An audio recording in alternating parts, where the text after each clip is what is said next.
Hello, my name is Kevin Christian Lau, and this is the discussion about recursion in data structure.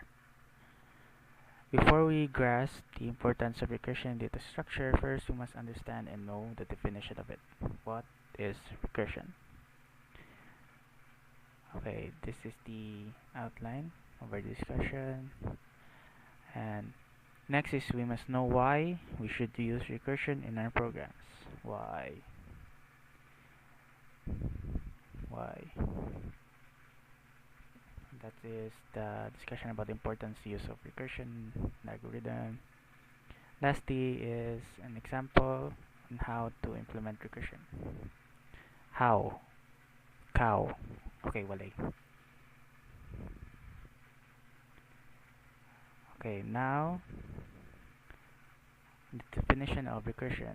Recursion is a function directly or indirectly calling itself, causing a iteration until a break or a condition is satisfied. And here is the demonstration. This is the direct recursion and this is the indirect recursion.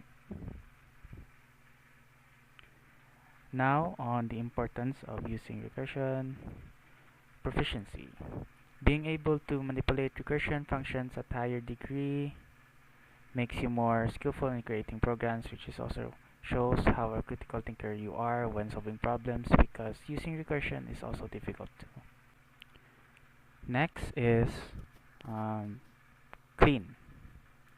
Using recursion function makes the code clean and simple, which also makes it easier for debugging later on.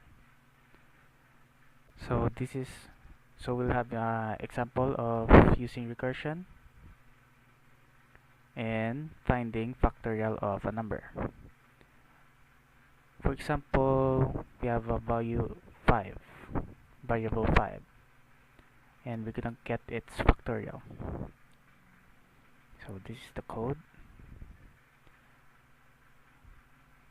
So in order to get the code is we must have n times the factorial.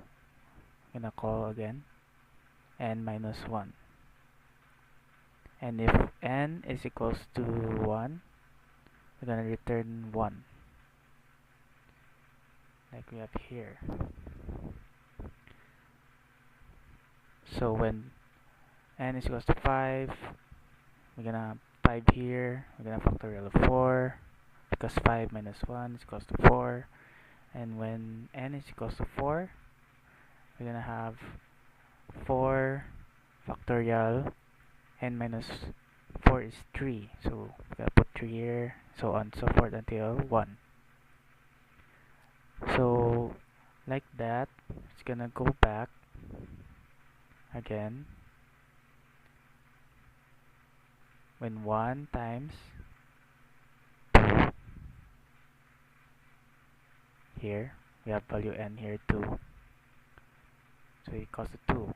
So we're gonna 2 times 3, we have 6, so 6 times 4,